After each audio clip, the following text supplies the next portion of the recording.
kulan wacan oo wanaagsan saaxiibayaal meel walba adduunka ka joogtaan waxaad ku soo dhawaataan muuqaal cusub oo la xiriira dhanka ciyaaraha kubadda cagta. Waxaan soo qaadan doonaa sheekooyinkii ugu dambeeyay waxyaabaha aynu eegi doonana waxaa ka mid ah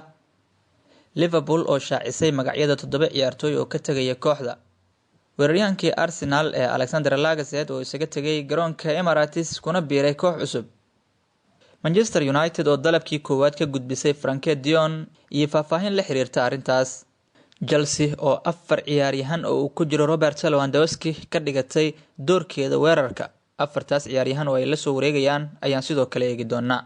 Qodobadaas iyo qodobo kale ayaan soo qaadi doonaa saaxiibayaal daqiiqadaha soo aadan, balse intaanan sii guda galin muuqaalkan waxaan ka codsanaynaa inaad like inoo saarto muuqaalkan siina gudbiso saaxiibada nagu cusub ee markii ugu horeysayna soo booqdayna waxaan leenahay soo dhawaada oo subscribe inoo saara barteena YouTube-ka si aad u heshiin warar kala duwan oo dhanka ciyaaraha ah. Aynu ku bilownay kooxda kubadda cagta Liverpool ayaa shaacisay magacyada 7 ciyaaryahan oo ka tagaya naadiga. Liverpool waxay shaaca ka qaaday magacyada 7 ciyaartooy oo xagaagan isaga tagaya, kuwaas oo midkii ugu horeeyay uu ahaa Divock Origi oo markaas saacado ka hor si xor ah ugu wareegay naadiga Talyaaniga ka dhisan ee AC Milan oo ku dhawaaqday heshiiskiisa. Weeraryahankan reer Belgium oo horey u xaqiijiyay inuu ka tagaya Liverpool ayaa muddo 8 maalmood ah u ciyaaray, isla markaana kula guuleystay koobab badan isagoo u saftay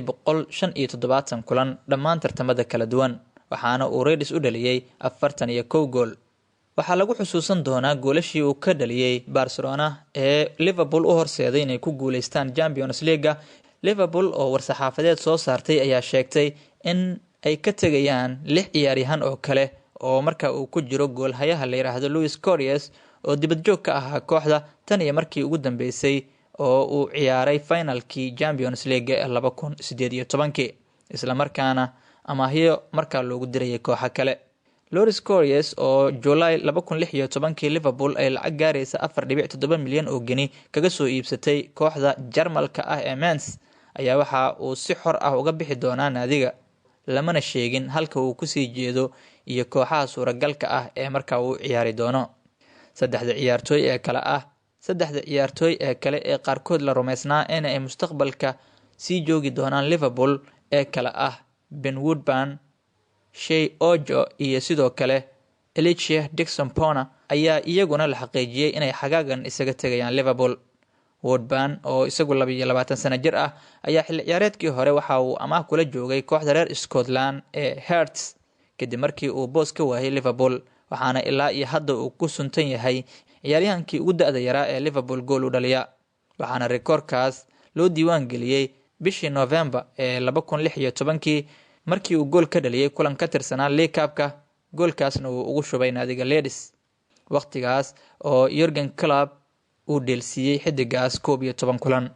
Ojo ayaa isaguna xulka qaranka England kula guuleystay koobkii adduunka ee xidigaha da'doodu ka yar tahay 20 jirada, waxaana isu geyn oo Liverpool u ciyaaray 13 kulan muddo 5 sanadood ah oo ku sugnaa, waxaana muddooyinkii dambe uu amaah ku qaadanayay kooxda heerka labaad ee Millwall. Sidoo kale Dixon-Pona ayaa isaguna ka soo muuqday kulamadii League Cup-ka iyo FA Cup-ka ee xilli ciyaareedkii tagay, waxaana uu kulankiisii koowaad ee kooxda koowaad ee Liverpool u saftay bishii Janaayo ee 2020. Waxaa ciyaartooyda kale ee Liverpool ay fasaxday oo ka tagaya xagaagan ku jira 2 ciyaartooy ee da'da yar ee la kala yiraahdo Louis Longstaff iyo sidoo kale Sean Wilson oo ku jira kuliyadda naadiga Liverpool, laakiin xagaagii hore amaah loogu diray kooxda KPR. Dhinaca kalena weeraryahankii kooxda kubadda cagta Arsenal ee Alexander Lacazette ayaa isaga tagay garoonka Emirates, waxaana uu ku biiray koox cusub.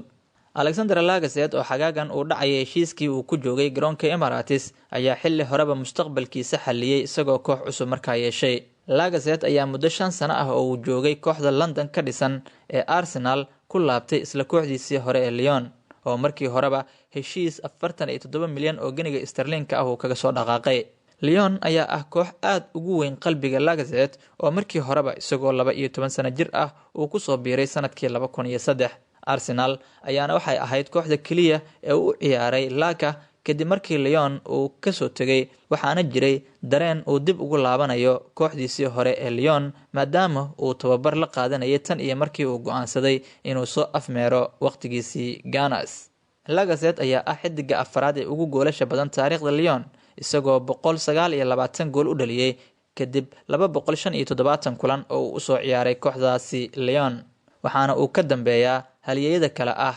Dinalo, Bernard Locamp iyo sidoo kale Sergi Chiesa.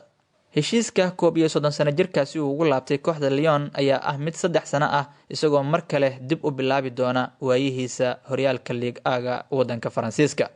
sida wararku ay sheegayaan, kooxda kubadda cagta Manchester United ayaa dalabkii ugu horeeyay ka gudbisay xidiga qadka dhexe ee Barcelona iyo xulka qaranka Holland ee Frenkie de Jong kadib muddo toddobaadyo ah oo ay xaaladiisa markaa dusha sare kala socdeen. De Jong ayaa ka soo muuqday xayeysiinta maaliyadaha cusub ee Barcelona ay ku ciyaari doonto xilli ciyaareedka 2022-2023, balse uma muuqato inay hubaal tahay in uu markaa ku ciyaari doono maaliyadahaas sababo la xiriira in Barca ay aad u dooneyso inay yareyso mushaaraadka ay bixiso. iibka De Jong ayaa wax badan u fududeynaya Barcelona oo dhaqaale ay saxiixyo kale markaa ku sameysan karta ka helaysa, isla markaana hoos uga dhigaya mushaaraadka ay bixiso. tababaraha cusub ee Manchester United Erik ten Hag ayaa ka caawiyay in bandhigiisii ugu fiicnaa uu sameeyo De Jong waqtigiisii naadiga Ajax, waxaana haatan dhowr jeer si toos ah telefishinada ugala hadlay 25 sano jirkan oo uu markaasi ka dhaadhicinayo inuu muhiim u noqonayo mashruuciisa garoonka Old Trafford. sida haatan ay warinayso jaridda Marca ee wadanka Spain,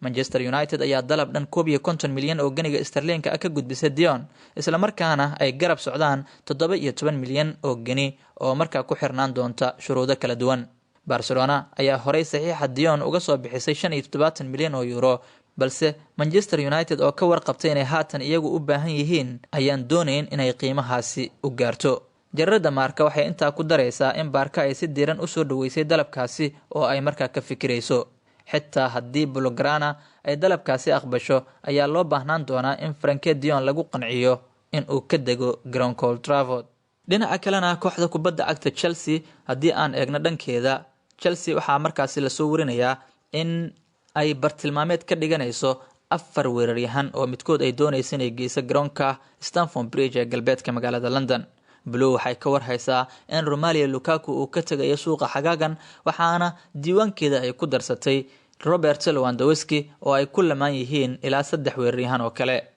Chelsea 4 ciyaaryahan ee weerarka oo ay doonayso in xilli ciyaareedka 2022-2023 ay soo qaadato ayaa wargeyska The Guardian waxa uu warinayaa in ay markaasi ku jiraan oo ay kala yihiin 4taasi weeraryahan: Robert Lewandowski, Raheem Sterling, Christopher Nkunku iyo Ousmane Dembele. 4taas midkood ayayna keeni doonaan baa uu leeyahay wargeyska The Guardian garoonka Stamford Bridge ee galbeedka London.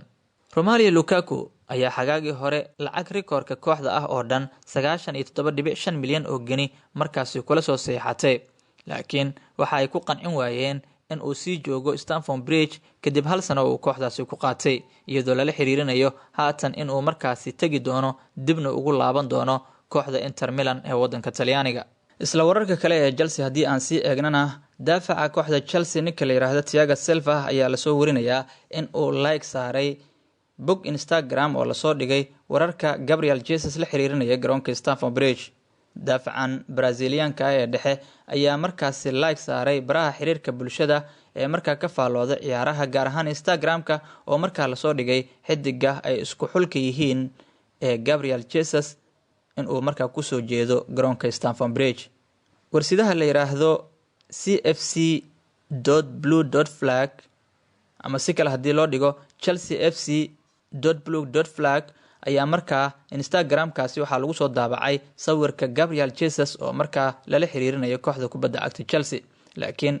ninka la yiraahdo Silva ayaa isagu la gareeyay, taasoo sare u qaadaysa wararka la xiriirinaya kooxda kubadda cagta Chelsea xidiga kooxda Manchester City ee Gabriel Jesus. dhinaca kalena kooxda kubadda cagta Liverpool ayaa kalsooni ku qabta in ay 75 milyan oo ganiga sterling ah kula soo wareegayso Nunes, isla markaana saxiixiisa ay ku garaaci doonaan naadiga Manchester United oo iyana indhaha ku haysa xidiga kooxda Benfica. weeraryahankan reer Uruguay ayaa markaa tababara Jurgen Klopp u ahaa bartilmaameedka ugu sareeya, laakiin waxaa markaasi soo gashay Manchester United oo markaa ku soo jeedanaysa mushaar sare, laakiin Reds oo ogsoon in Sadio Mane uu ka tagi karo kuna biiri karo kooxda Bayern Munich ayaa ku fara adeegaysa in ay soo qaadato Darwin Nunes, waxaana hadda wargeysyadu ay tilmaamayaan inay kalsooni buuxda ku qabaan in 75 milyan oo geni ay ku soo qaadan doonaan Nunes isla markaana saxiixiisa ku garaaci doonaan naadiga Manchester United. waad ku mahadsan tahay inaad nala soo gaartay ilaa gabagabada muuqaalkeena. waxaan ahay Haarun Yuusuf Qasaaro. intaan muuqaal kale dib ugu kulmayno waxaan idinkaga tegayaa sidaa iyo nabadgelyo.